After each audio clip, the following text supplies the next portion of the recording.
Alrighty, thank you for those who are just joining us. Welcome to the Virtual College Exploration STEM Days in partnership with Cachet. Thank you so much for joining us for this information session. I will first go over some housekeeping items.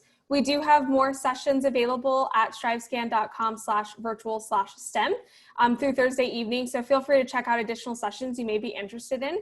When you do get a confirmation email, there is a barcode in that email. Know that that barcode is not necessary for any of the virtual events that you participate in. And all of these sessions are being recorded and posted to our website shortly after the session concludes. So whether you want to rewatch a session you participated live in or watch one you may have missed, just check back on our website for that on-demand setting. And then you will notice that you will be able to see and hear the presenters. Unfortunately, they cannot see or hear you all. This is webinar style format. So any questions you have throughout the presentation, feel free to click on that Q&A box and submit those questions through there. And the presenters will do their best to address those throughout the presentation. So I will pass it over to them to kick it off. Thanks so much. All right, thanks, Jen. So welcome everybody. We're happy to be here today to talk about Rose-Hulman Institute of Technology. So my name is Matt Lance. I'm an assistant director in the Office of Admissions. I've been at Rose-Hulman for, I guess, going on 6 years. So I've been around for a little while. I'm gonna let Ashlyn, our other presenter, introduce herself, and then we'll talk about what we're gonna get into during the presentation today. All right, hi everyone. I'm Ashlyn Peterson. I'm an admissions counselor here at Rose-Hulman, so we'll both be presenting to you today, and we're happy to answer any questions you have. I'll let Matt get started. All right. So basically what we're going to do today, we're going to kind of go through some general information about Rose-Hulman, about the campus, things like that, talk about some career services stuff, and then we'll also obviously go through the admissions information. So we're going to go through it not super quick, but fairly quickly. We want to give you guys plenty of time to make sure you get your questions in and get those, as many of those answered as we can. So like I said, we'll go ahead and get started with some just general information about Rose-Hulman and how, I guess, what we have to offer and things like that. So you can go to the next one. All right, so the next couple slides, like I said, are just general information about us. This one will kind of go over, I guess, things about who we are, what we want our students to focus on. So we are very project-centric, both classes, labs, extracurriculars, things like that are all very project-based, a lot of hands-on experiences for our students to have. There's a lot of access, even for freshmen. So one thing we always talk about is our undergrad focus, and that starts even at the freshman level. So we do have 2 innovation centers now with a lot of different workspace for students to do extracurricular, whether it's something they want to do in the Maker Lab that's on their own, they want to be involved with a competition team that we offer, things like that. So there are co-curricular opportunities, but there's also a lot of space in there just for extracurricular design projects or whatever a student might want to work on. Gives them a lot of opportunity to do hands-on things that are not just class-based, which is great for resume building. All right. Here's some just quick numbers, I guess, about campus, where we rank in different categories. So usually the one that comes up most often is the one on the left there, the #1 undergrad engineering college by US News and World Report. Obviously some other good rankings in terms of career preparation, value added, things like that. So I'll let you guys read through those. But those are definitely very well-known websites and different entities that have done those rankings. So, all right, next one. All right, so actual numbers about campus and what size we are and things like that. So I guess hopefully everyone's kind of aware that we're a very focused private, smaller institution. So about 2,200 undergrad students on campus. We're primarily all undergrads, so we generally have about 70 or 80 grad students total on campus and no doctoral students. So really is primarily undergrads. 1 to 13 professor to student ratio. Obviously, get a smaller campus, that's what you're expecting in terms of ratio. Average class size is 20. One thing I always like to kind of go over with students in that is that our classes, when we say an average of 20, and I know you all are good at math, but that's working with like 10 to 30, right? So we're not working huge ends of the spectrum to get an average. Our classes usually aren't over 30 students. So that 20 is really going to be very concentrated between, like I said, 10 and 30. Obviously, like I mentioned, hands-on work, especially even for underclassmen starting as a freshman, you're going to get into labs and things like that that are going to give you hands-on experience along with the more math and science oriented theoretical side. So yeah, leader in STEM education. I think that #1 ranking kind of shows that as well. All right. A little bit more information about campus. We've got 18 undergrad STEM degrees. So like I said, we're a very focused institution in the STEM area. So all engineering, math, and science majors. We do have quite a few humanities offerings as well, which I'll talk about in a minute, but this will just give you an overview of how many majors we have to offer. All right, one of the things obviously, hopefully that is understood when you're looking at a smaller institution, an institution like Rose-Hulman, is that you're gonna get professors in the classes and labs. So you're gonna have a professor in every class and every lab setting you're gonna be in. They're always gonna be around to help you. Obviously you'll have technicians in the lab to help facilitate those, but the professors are always gonna be around to make sure you're getting the most you can out of your education. Most all of them, not all of them, but most of them are, have a PhD. So they are top of their field, things like that. They're always doing continuing education. So they're always on top of what's going on, and you'll get to be in a small setting, classroom where they will know your name and things like that from day one. All right, kind of what I mentioned earlier, even though we are very focused in the STEM fields, we do have some great humanities, social science, and arts minors to go along with those 18 majors. So we have almost as many different humanities minor offerings as we do majors. So that'll give you plenty of opportunity if you want to branch out, or if you have interest in areas that are not STEM related, you can definitely go in and get some great education there. We have great faculty on campus that have a lot of wide-ranging experiences in different humanities areas. All right, some of the things that students do or are able to do on campus, one question we get a lot of times is about studying abroad. I know it's not happening right now. I think everybody's aware of that, but we're all hoping that it will come back, once the pandemic slows down, or at least it gets under control. So we have had great opportunities in the past for students to study abroad. They have opportunities, and you can see the different countries there, but there are also plenty of other countries that students have the chance to go abroad to. They can work with our Center for Global Engagement to have a more personalized experience, or some of the majors actually have abroad experiences already set into the major, so the student knows at what point in their curriculum, where they're going to go. All of that kind of makes a little bit smoother transition for them into their study abroad experience. All right, next one.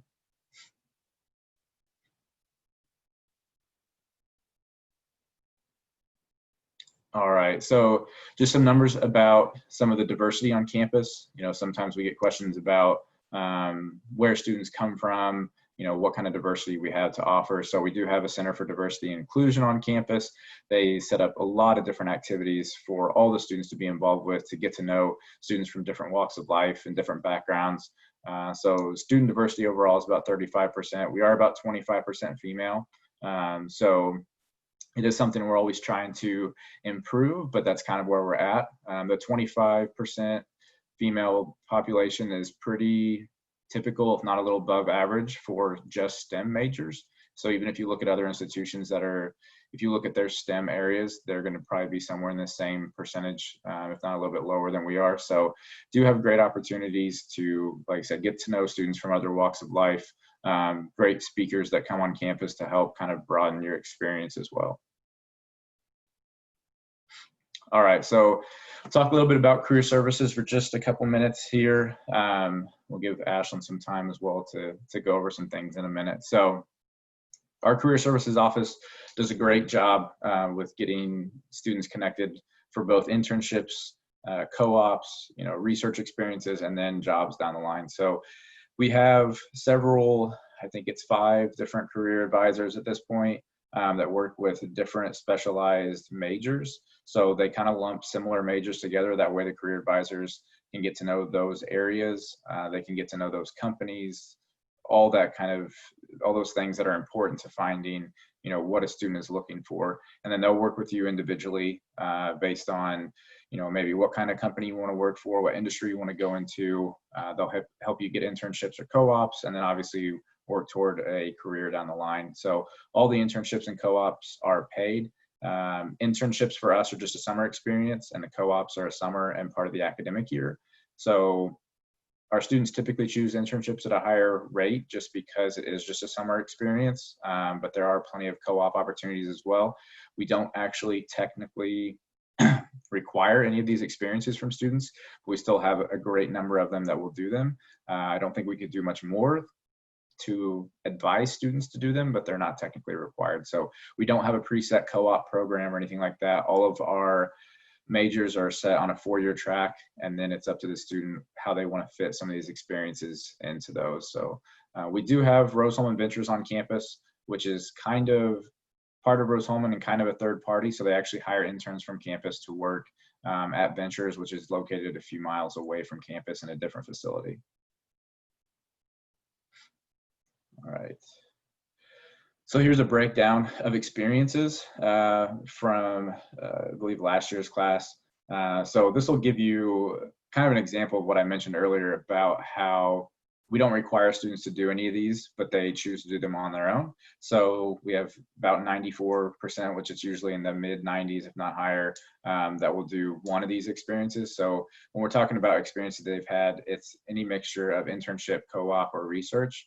We're usually at 70%, same thing, if not a little higher, then we'll do 2. And I know the one that's rising fairly quickly is the last one there, the 3 or more. So that actually means students are typically having experiences after their freshman year. So you can see in the bottom there that 22% of the freshmen, have had an internship. So I think that's a really pretty good number. Like I said, it's getting higher every year, so there are definitely more and more opportunities. You see the average salary there as well, gives you an idea of what our students are making for those paid experiences. Yeah, so really great numbers, especially for not requiring the students to do any of these. These are really just, it's kind of all on the students. They understand what they need to do to be able to get into the career field they're looking for, or into the grad school that they're looking to get into, and they're choosing to do these things on their own. All right, so here's a breakdown of actually what it looked like for the 2019 class. So I know we're in 2020 now, we have graduates, but we always look at the class through 6 months out. So a lot of the information that you'll see is based on the 2019 class and where they were at within 6 months after graduation. So one thing I always want to kind of go over and touch on, with everyone, is that we had 355 companies that actually recruited on our campus last year. So for a campus of about 2,200 students, to have 350 companies physically come to campus, there are an abundance of opportunities. Typically, our students average 3 to 4 job offers, by the time they make a decision as to where they're going for employment. So there are plenty of opportunities. It is kind of on the students a little bit to work with career services or to go to career fairs. So we do have 3 career fairs a year, but the volume of companies is typically where the students are finding those opportunities at. The other number that I think is really impactful on here is that the 2019 graduating class accepted jobs at 357 different companies. So that class, I think, had around 450 graduates. So 450 people that went to 357 different companies. It means that we don't have a few large companies hiring all of our students. Our students have an abundance of different options in different locations. It's not all just Indiana or Midwestern, it's all over the country. You can see, some of the bigger companies that we work with, some ones that we can name drop on there in the bottom, I guess, as well, but some definitely well-known companies that students go to work for. So next slide. Yeah. Let's give you another little bit of overview from the class of 2019, where they fell. So the national average there for starting salary, is a little over 50. For us, I think this stat is from still when they were working with the class of 2019. So unfortunately, it's probably just a little bit lower than 73. I know that's, hard for everybody to hear, but it still was for sure over 70 for the class of 2019. But that's average starting salary. So that's, average across all the majors. Doesn't really matter, which area necessarily, and it's not, a certain subset. That's for all of our graduates. So one of the great things that Career Services does is they follow all of our graduates. They know exactly what they're doing, where they're going, and they have this information for every single graduate. It's not done by survey or anything. It's done specifically per person.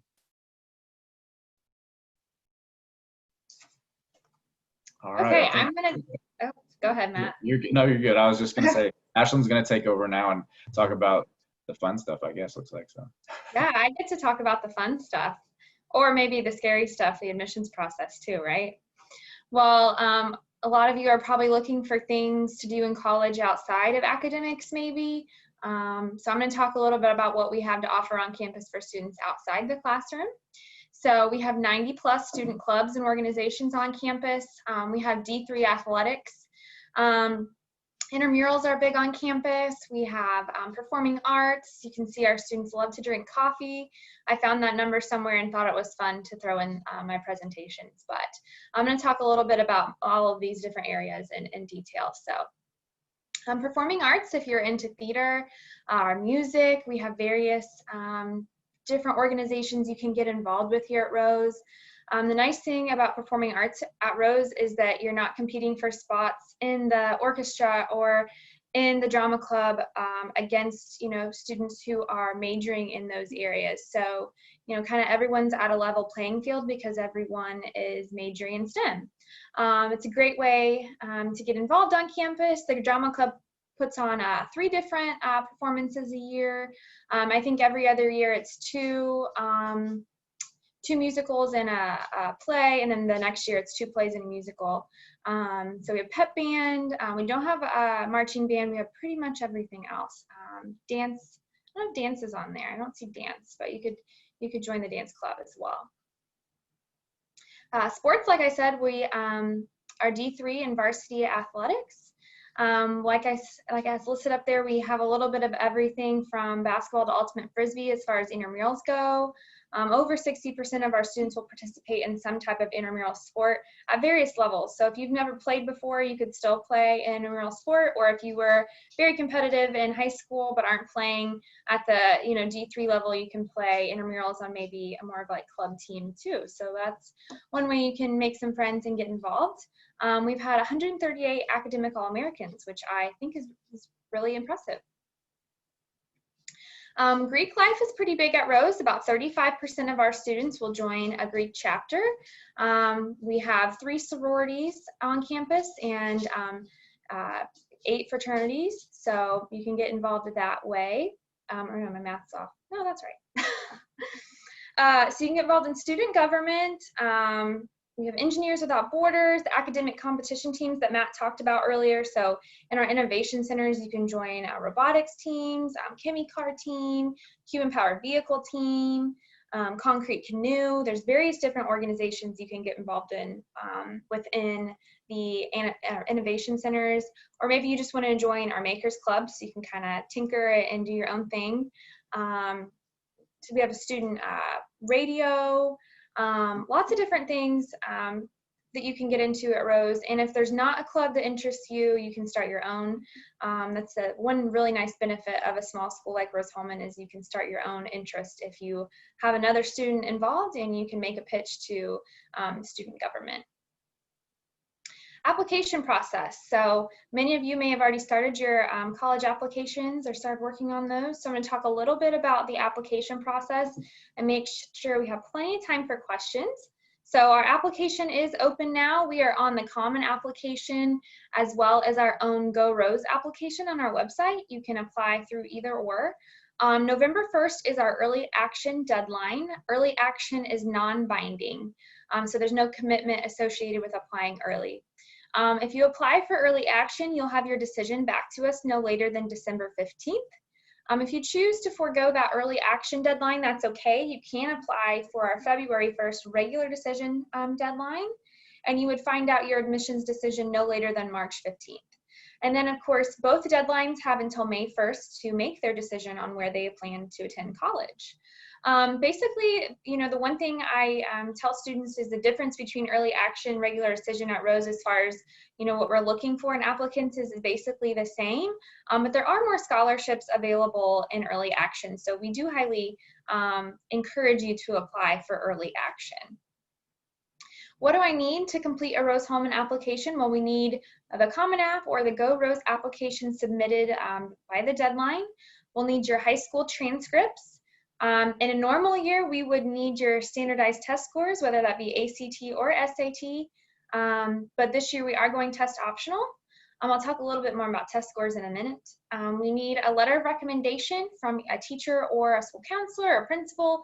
Just has to be somebody at your high school, and it does not have to be a math or science teacher. I always say it just needs to be whoever's going to say the nicest things about you, and we just need one letter of rec.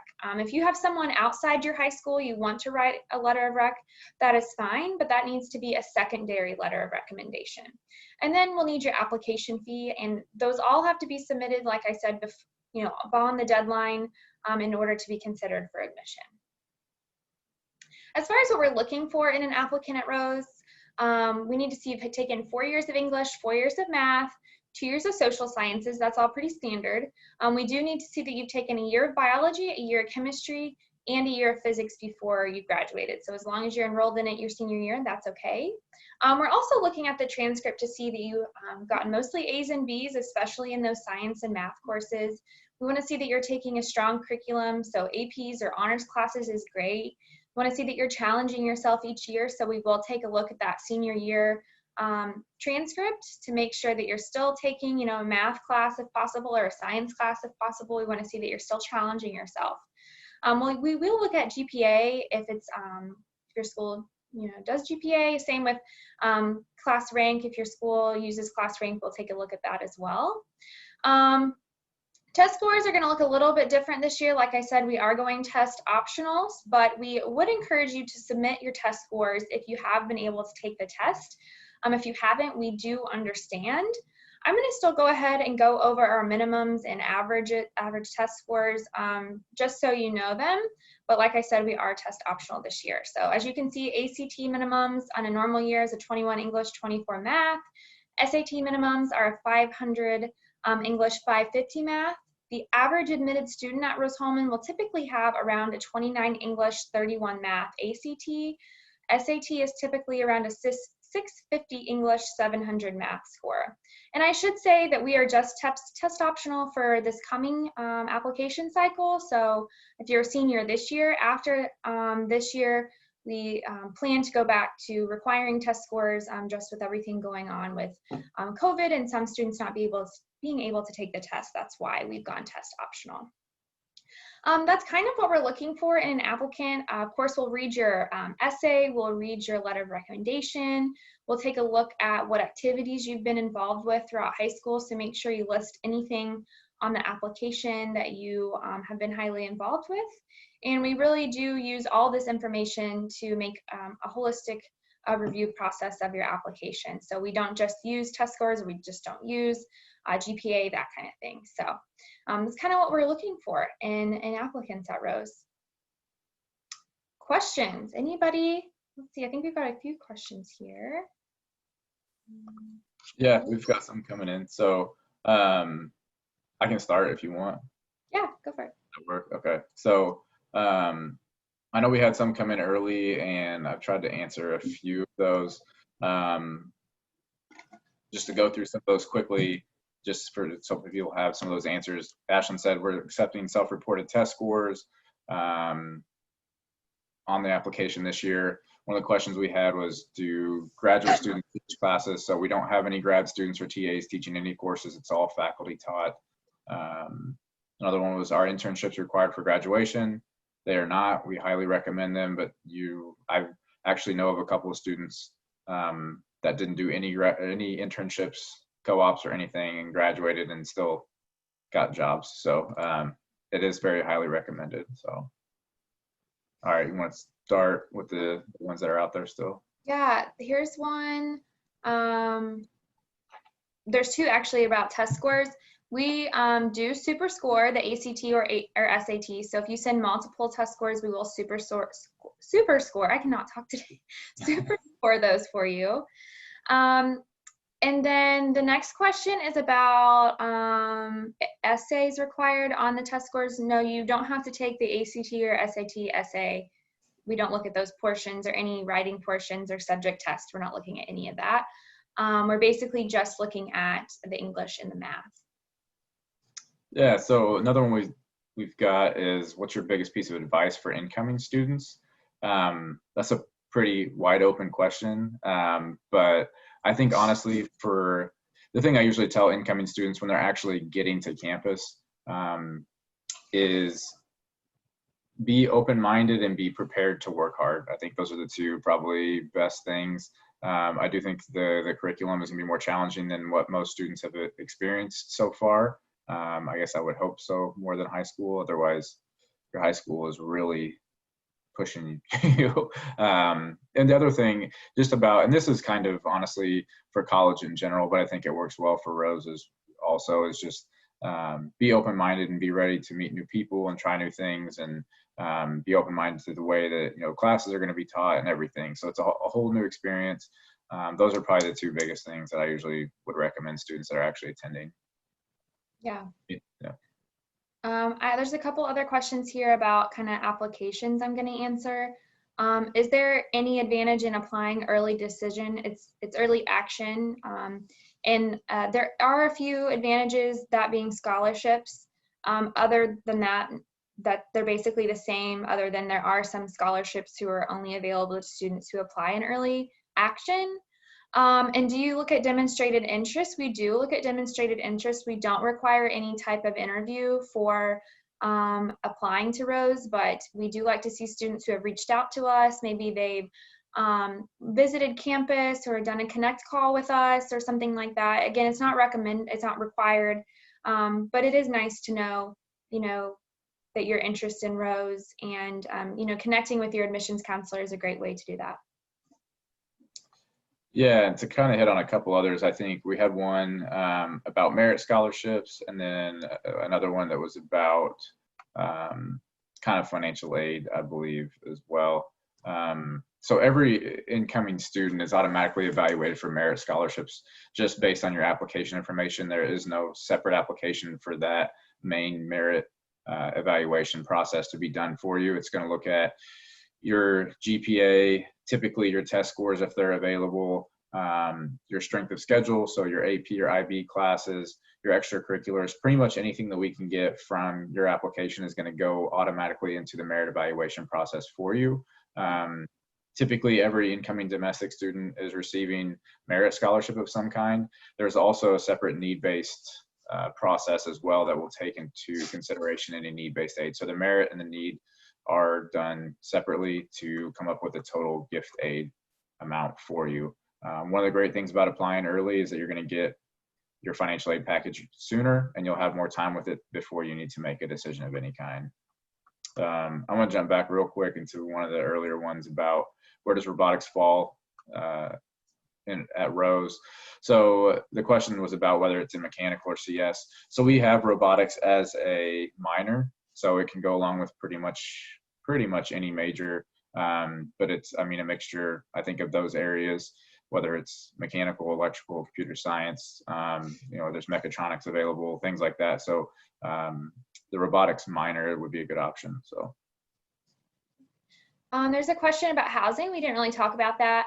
Housing is guaranteed all 4 years at Rose. Freshman year, you're required to live on campus in one of our freshman dorms. After freshman year, you can choose to stay on campus or move off campus. So if you're staying on campus, we have sophomore residence halls, and then junior and senior year, typically students will live in one of our on-campus apartments. About 60% of students will live on campus all 4 years. So after freshman year, it's up to you what you choose to do. If you choose to move off campus, there are apartment complexes nearby. So that is up to you. all right, let's see. So I'll take a couple of these. Do you have an aerospace minor or program? So we have aerospace as a concentration within mechanical. So students still graduate with a mechanical degree and take 6 or 7 courses that are aerospace specific within that program. Is AP credit awarded? We do award credit for AP courses. You do have to have a 4 or 5. There are some exceptions to that as well. So we don't offer any credit for AP environmental science. We don't have any credit for physics 1 and 2, although there is for physics C. So mechanics and electricity and magnetism. And there's not a specific credit for AP stats, but I do believe it comes in as an elective kind of credit within math, but it's not specific for a class. Same thing, there's another question, do you accept AP and dual enrollment? There is a chart for AP on the website, so you can definitely log on or get onto the website. I always just search AP credit in the search bar, and it's the easiest way to find it. It'll be the first link that pops up under test by examination or credit by examination. Dual enrollment is a totally different thing to talk about. So that is handled kind of on a department by department basis. So they evaluate classes based on what you've covered and things like that. So that's something we'd have to have a little bit more of a discussion about and try to get you in contact with some different departments. But AP is a lot more cut and dry and is listed pretty much on the website. Let's see. Okay, this is an interesting question. So the student was told that there's not a lot of competition at Rose. And I guess I would just explain this as we would promote Rose-Hulman as more of a collaborative environment versus being a competitive environment. It doesn't mean that, students aren't competitive with each other, but they're more likely to help one another and be more collaborative. So in my opinion, the type of environment we've fostered is more to a student's advantage than being, cutthroat competitive. Also, you're not necessarily coming in as a freshman and competing for spots in your major against other students. You're guaranteed your major when you are admitted. And if you want to change your major, you just change it. There's no applying or worried about getting into your program. You're not taking prerequisites as a freshman and applying to your major. So I think that's why it's a little bit more of a not so competitive environment, more collaborative. I hope that answers your question, but if you have more questions, just ask. Yeah, I think like a lot of that depends on your personality, whether it's an advantage or disadvantage. I mean, sure. A lot of times it depends on whether you want to be in an environment where everyone is competing with each other, or if you want to be in an environment where everyone's working together towards a common goal. So that's more of an introspective personal question, I think, but I think it's a very valid question. Yeah. So how are classes taught? So, they're kind of what we mentioned earlier, they're all professor or faculty taught classes. Every faculty member handles them on their own. I think that the big thing for us is that we're primarily a teaching institution. So our faculty want to find ways to be engaged with the students and be involved with the classroom setting. And so they're going to try to structure their classes in a way that's going to keep you, I don't want to say entertained, but engaged with the coursework, and give you an opportunity to feel like you're, being involved in the class. There's a lot of project in a lot of different classes. So there's a lot of group work, team work, that kind of stuff. So that kind of goes back to the collaborative environment that Ashlyn mentioned. We're kind of facilitating students learning how to work together, learning how to work on projects, communicate with each other and things like that. And I think that's why our students have such great job opportunities and starting salaries, because companies have hired our students, found out how well they are able to work with other people, and then they come back and hire more students. So I don't necessarily know if that specifically answers it, but they are not just dry lecture classes. They're all very similar on some level to the class setting you probably experienced in high school, where it's going to be a small class with a teacher, a faculty member that's going to know your name and want to be involved in the classroom with you. So on average, how many students major in mathematics every year? Math's a small major for us, so I don't have any specific numbers necessarily, but it is a very small program. So most of the students are in the engineering fields or computer science. When you look at the science areas, they're all fairly small in terms of percentage of students on campus. But the great thing is those students have a great opportunity to get to know faculty members, do research one-on-one with them if they want to. Even when you're talking about our math department, we have so many students that have to take such high level math that we have a very robust math department, and so mathematics department. So they are able to actually offer a lot of different courses. They'll open courses for students sometimes that have 4 or 5 students in the entire course, because they have a group of students that's interested in a certain topic. So they're very flexible. They really will allow the students to kind of tailor their program to areas they're interested in, and kind of allow you to go as far in math as you would like. So I know it was kind of long-winded for your question, but that's kind of where they're at with math. Yeah. I'm going to answer a question about master's programs and like 3-2 programs, things like that. There's a couple different questions here. So for starters, we do have advisors on campus. Your career advisor can help you with this, or your academic advisor can help prep you for applying to graduate school. That was one of our questions. We have grad school fairs just like we have career fairs. So we bring in grad schools, you know, beyond ours, to recruit you to go on. And about 15% of our students will go directly into a graduate school, or a professional school like business school, law school, maybe med school, something like that. And we have advisors on campus to work through that application process with you. As far as like accelerated master's programs, 3-2s, Matt, you can correct me if I'm wrong, but we don't have any official programs like that right now. We do occasionally have students who will get through their undergraduate degree a little bit quicker and then stay at Rose for maybe an extra year or two to complete it in more or less a 3-2. We don't have any set programs like that right now. I know there are talks that there are some in the works, so that could happen if you're a younger student by the time you get here. However, it's not official right now. Am I thinking of one, Matt? So, I mean, no, I think what you're saying is right. I mean, there was a question earlier about I guess the bachelor's, master's combination. Yeah. And we really don't have any specifically like that. The closest things we have to that, we do have a connection for an MBA degree through Butler, where you could do a 1-year thing after graduation. So instead of doing a 2-year program, it would cut it to a 1. We do have some project-based master's degrees that are 1 year, so they're kind of +1 programs, but those are not Masters of Science degrees. They're project-based, not thesis-based, so they're in specific areas. They're basically only used for industry. So if you're looking at something to accelerate, you know, getting I won't say a full master's, but a Master's of Science degree, or going on for a PhD because of what you get, we don't have anything that is going to accelerate that. But they are working on trying to get something together for basically a 4-year bachelor's master's combo. It's just not done yet. Right, that's what I thought. This question I kind of touched on earlier, but I didn't really go into detail on it.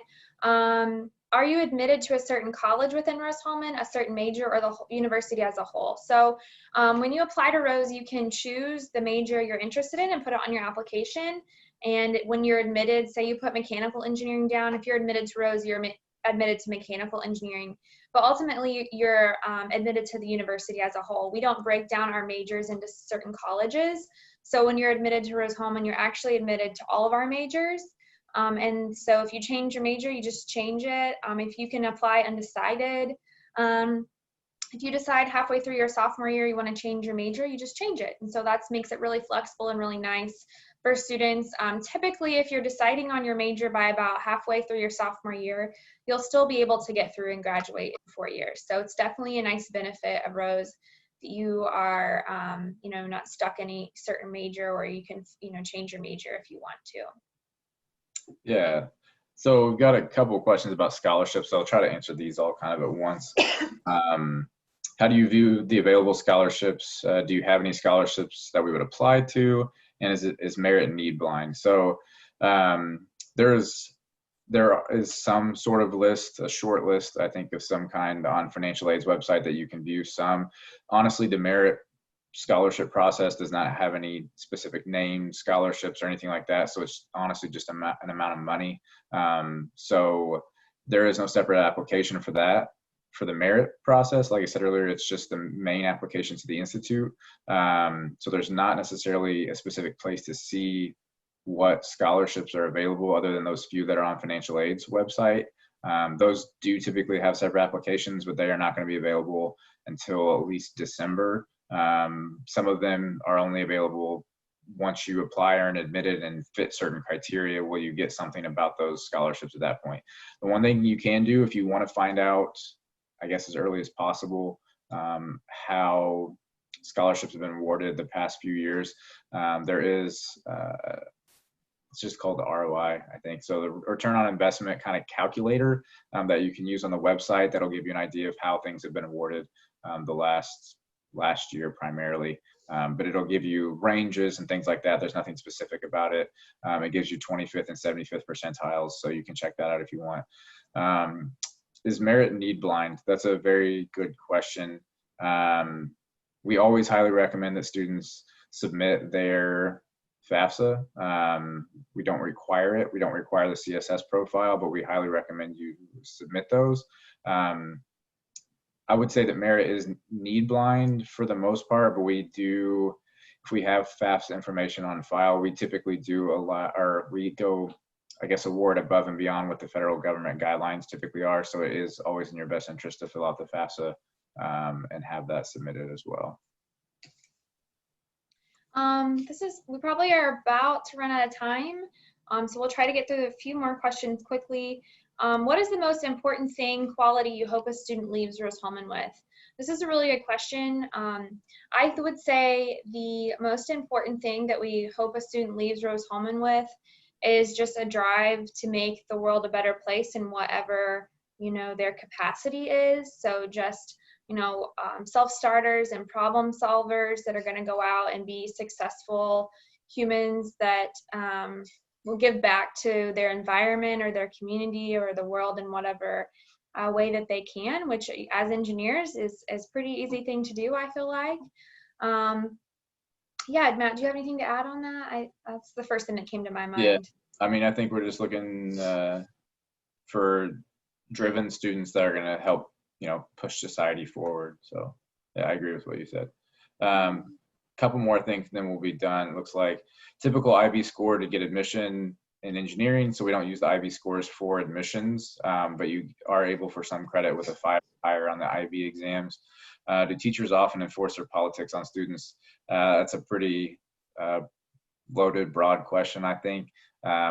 I don't sit in any of the classrooms, so I don't know. I couldn't say yes or no. Every faculty member teaches however they like. I think as a general rule, our campus is not very political. I don't think the faculty do very much to politicize their classes. They teach the material, and our students typically are more invested in the material they're covering, being with their friends and doing homework than they are in politics. Not that there aren't pockets and things like that on campus that get a little political, but campus as a whole is not the typical college experience that you see with, protests and things like that. So I know we're in a little bit different environment right now, but everything is pretty much focused on the math and science. So yeah, we kind of joke that Rose-Hulman is like its own little bubble. You will get off campus and do things in the town, but really when you're at Rose, you're, like Matt said, more worried about your education, and not that, politics don't come up at times, and that's important, but really students are just so focused that sometimes they forget that there's a whole world out there. Yep. All right. I think we got through them. Yeah, I think we got through all the questions. All right. All right. Thanks, guys. Thanks you. for spending your time with us and sharing all this valuable knowledge. For everyone who's online, thank you so much for joining us today. And as you exit the Zoom webinar, you will be taken to a quick survey for questions. So we'd love to hear your feedback regarding this particular session. And as I mentioned in the beginning, we do have more sessions through Thursday evening hosted by Cachet, and on the student schedule, we will post the recordings once those are available. So I hope everyone has a fantastic day, and thanks for being here. Thank you.